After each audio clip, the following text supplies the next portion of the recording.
Ixtorix, suscríbete. La paradoja de la India es que su tradición convive día a día junto a antenas parabólicas, teléfonos móviles, automóviles y ordenadores. Al igual que con la serpiente encantada, a lo largo de los siglos infinidad de visitantes y turistas se han rendido a la fascinación de la extraordinaria cultura india, la cual es de una diversidad pintoresca, mística e incluso misteriosa.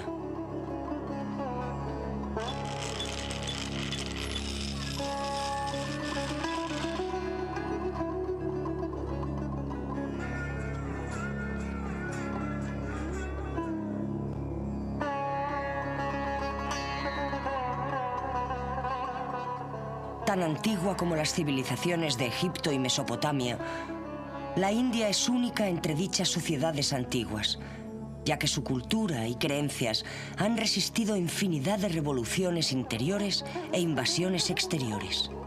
Se mantiene como la única sociedad del mundo con una vida basada en la religión y con sistemas sociales tan antiguos que 5000 años después se conservan intactos, sin mostrar signos de decadencia.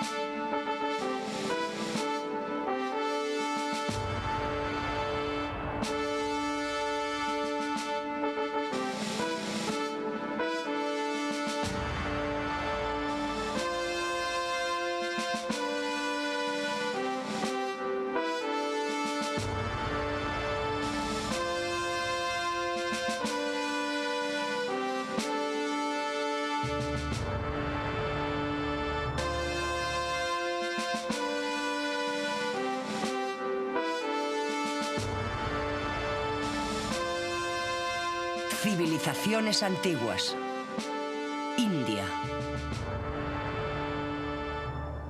Aunque las pinturas de las cavernas más antiguas, que datan del año 8000 al 3000 a.C., muestran a las gentes con arcos y lanzas cazando ciervos, aves e incluso jirafas o capturando ostras, los asentamientos excavados en la India pertenecen al periodo pre-Harapano.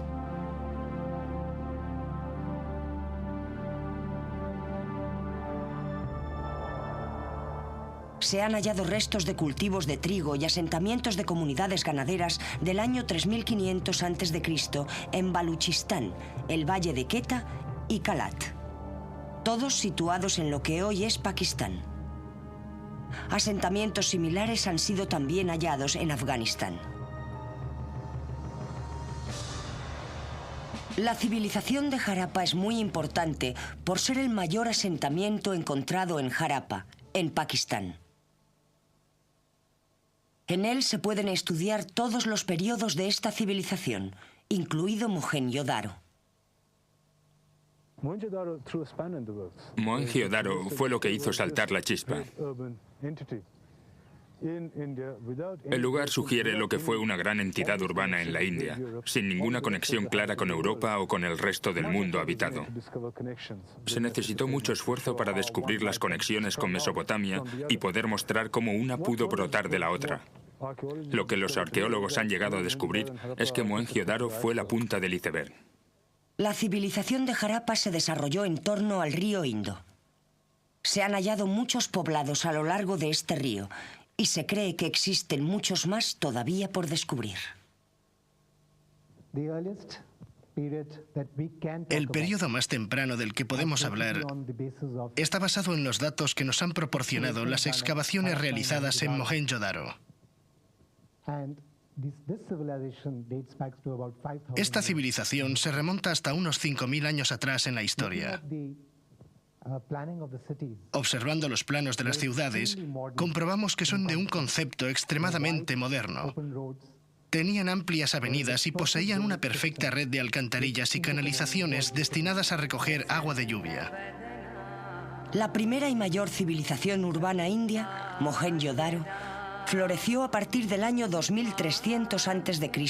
hasta el 1500 a.C. y fue descubierta accidentalmente por dos ingenieros británicos en 1856 que hallaron los restos de la ciudad buscando material para los cimientos de una red de ferrocarril que estaban construyendo.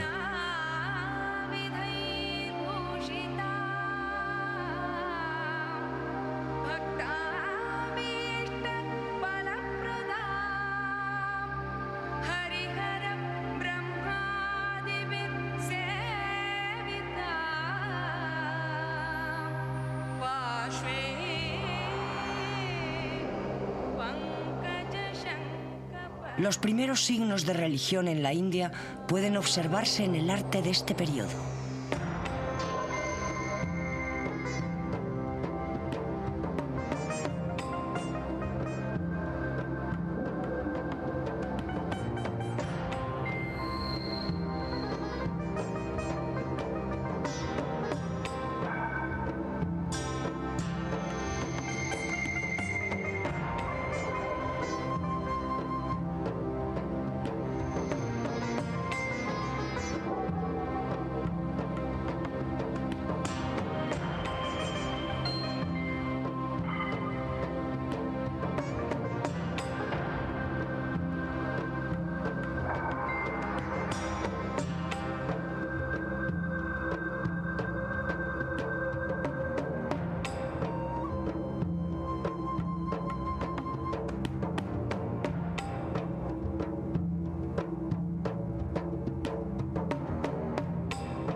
La diosa madre adorada en esta sociedad evolucionó hasta convertirse en el dios hindú Kali. Otra importante diosa harapana posterior sería identificada como Shiva.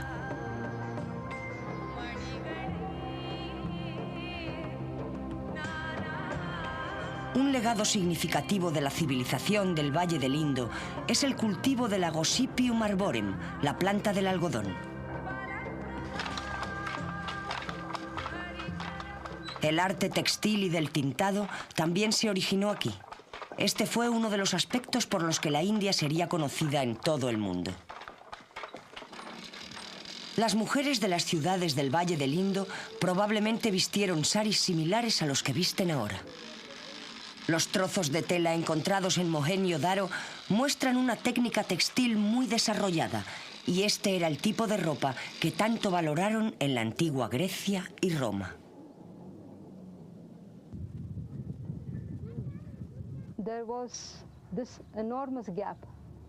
Existía una enorme diferencia entre los ricos y los pobres, entre la nobleza y el campesinado.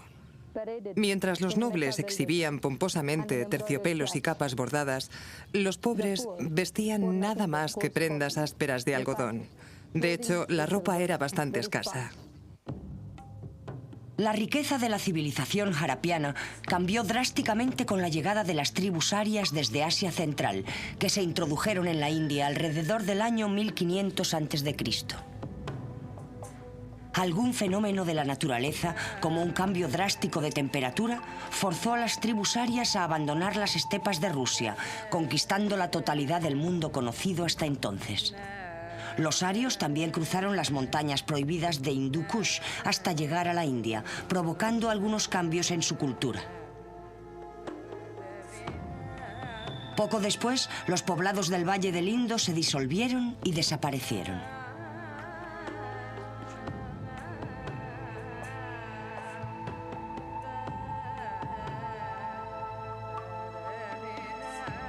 La historia de los arios en la India llega hasta nosotros a través de su lengua, el sánscrito, su poesía, que fue memorizada y repetida de una generación a otra, y su religión, que es muy parecida al hinduismo moderno, practicado hoy por la mayoría de los indios.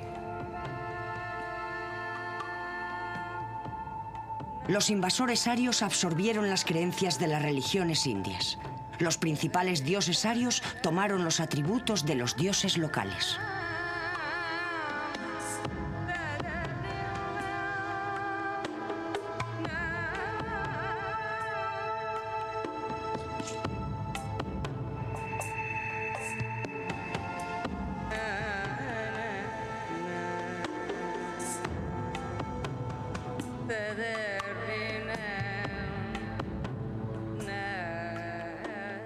Los arios añadieron un nuevo dios a su panteón. Se trataba de Indra, dios de la guerra y también de la lluvia.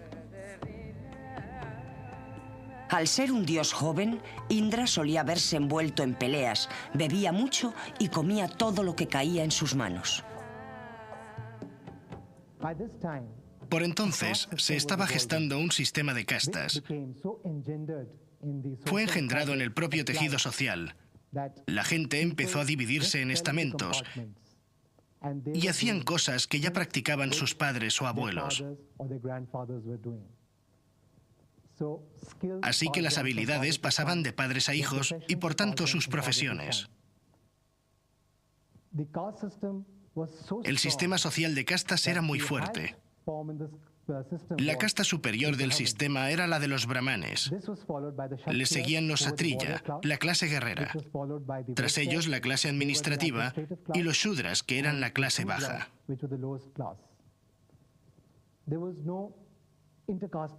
No estaba permitido el matrimonio entre castas para preservar la pureza de cada una. Fue en un reino cercano al Nepal, alrededor del año 565 a.C., donde nació el príncipe Siddhartha. Su familia pertenecía a los satriya, la casta guerrera. Siddhartha creció y renunció a su privilegiada vida. Abandonó a su joven mujer y a su pequeño hijo y se convirtió en un ermitaño errante en busca de la salvación espiritual. Siddhartha más tarde fue nombrado Buda, que significa el iluminado. Sus creencias fueron la base de la filosofía religiosa, que ponía énfasis en la compasión por el sufrimiento de los demás, la práctica de la meditación y el principio de que el deseo y el dolor son la causa del sufrimiento existente en el mundo.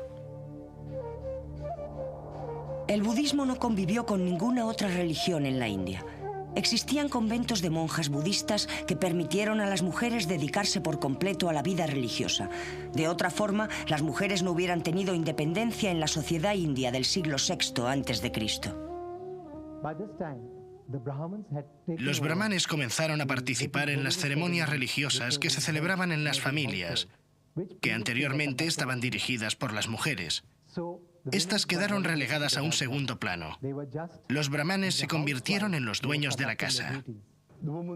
El valor más apreciado de las mujeres era el mantenimiento correcto de la casa, y las que eran buenas eran tratadas como polvo de oro. Ellas se encargaban de la prosperidad familiar. En otras palabras, era una sociedad matriarcal la que encontramos a lo largo de este periodo. La evidencia la encontramos en la literatura. La misma literatura también nos ilustra con infinidad de episodios donde existen ejemplos de mujeres desarrollando papeles sociales extremadamente importantes y también políticos. Precisamente durante el mismo periodo que todos esos establecimientos patriarcales comenzaron a realizarse, existió una reina que gobernó desde Delhi. La influencia del budismo en la sociedad india todavía es visible y algunas de las piezas de arte más selectas son en devoción a Buda.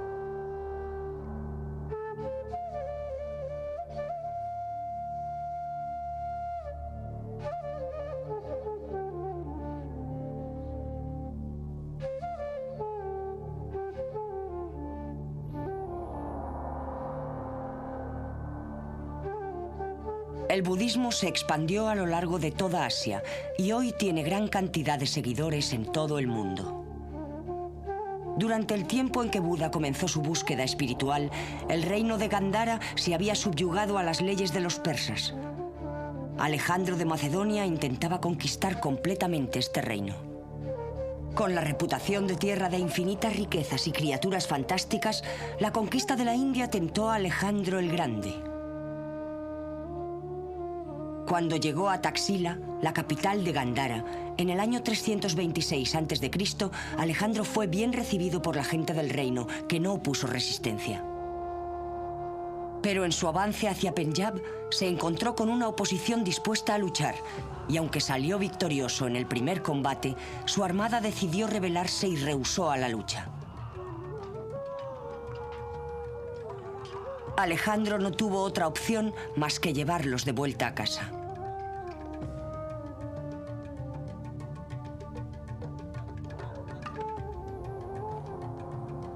En los tiempos en que Ashoka llegó al trono, en el año 296 a.C., la única región de la India que no estaba bajo la dominación del Imperio Maurya era la gobernada por los Kalingas, el estado actual de Orissa. En el intento de preservar la tradición de sus antepasados, Ashoka se propuso adquirir el territorio del reino Kalinga. La subyugación de este reino a las leyes de la dinastía Maurya fue una masacre.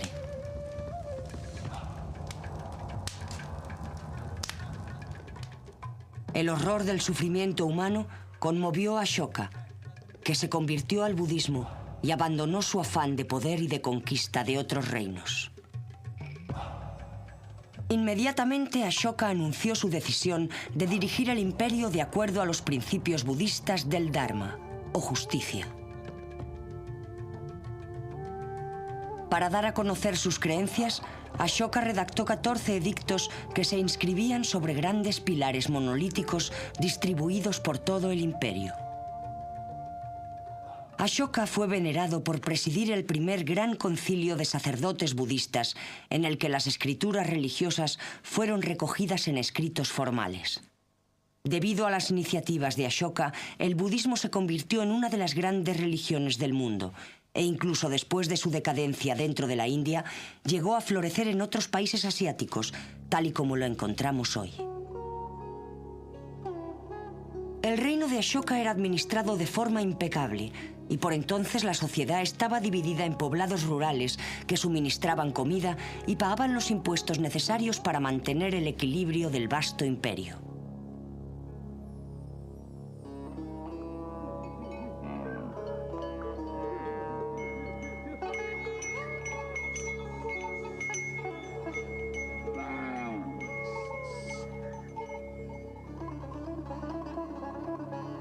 El gobierno poseía burocracias bien estructuradas en las ciudades y los pueblos que dirigían cada uno de los aspectos de la vida de sus gentes.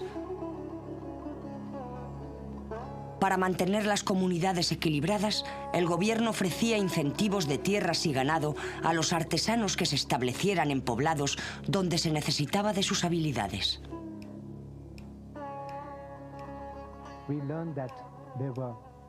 Se dieron cuenta de que existían artesanos que podían trabajar el oro, la plata, el plomo y el estaño.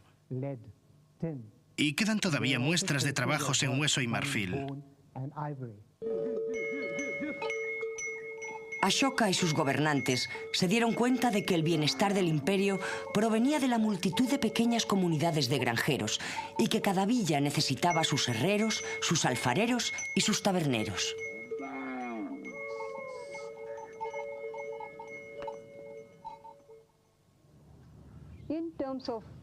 Describiendo sus hábitos alimentarios, podemos asegurar que el trigo y las lentejas eran productos de primera necesidad, y aquellos que se lo podían permitir, que eran las clases más altas, lo acompañaban con carne, aunque era muy cara. El imperio Maurya se desintegró tras la muerte de Ashoka en el año 232 a.C. En el 184 a.C., el último emperador Maurya, un descendiente de Ashoka, fue asesinado por su comandante en jefe, dando fin a la primera gran dinastía india, que duró unos 140 años. El usurpador no tenía ninguna simpatía por los ideales budistas de compasión y tolerancia. Mató a muchos seguidores y destruyó infinidad de monasterios antes de instaurar el hinduismo ortodoxo. Los siguientes siglos vivieron muchas dinastías cortas y se alzaron y cayeron imperios en todo el continente. Fue un periodo que nos dejó un variado legado cultural. La escultura budista de la región de Gandhara combina la delicadeza del clasicismo griego con la serenidad estilizada de las imágenes indias. En el siglo VI después de Cristo, muchos de los invasores hunos del siglo anterior se habían adaptado a la sociedad india y sus descendientes, los bélicos Rajputs, fueron desplazándose hacia el norte y la India central. Los Rajputs fueron grandes maestros de las artes y fue durante su reinado cuando se construyeron la mayoría de los espléndidos templos.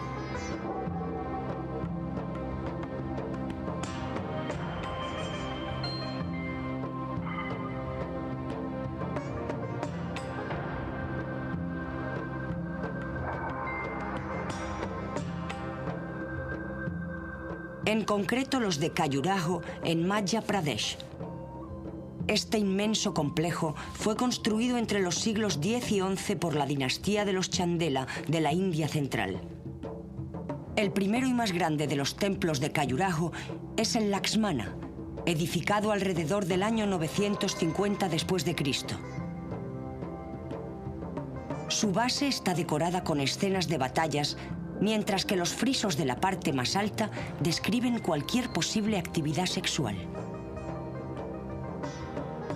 De hecho, una de las características más famosas de este complejo templo, aparte de los méritos obvios de su ingeniería y arquitectura, es la abundancia de esculturas eróticas que cubren casi la totalidad de la superficie. La razón de este énfasis en el sexo todavía es un misterio, aunque en la religión hindú, una de las obligaciones religiosas de los creyentes es casarse en el momento oportuno y ser un buen cónyuge. De acuerdo con las escrituras, ese momento es cuando finaliza su educación, alrededor de los 20 años.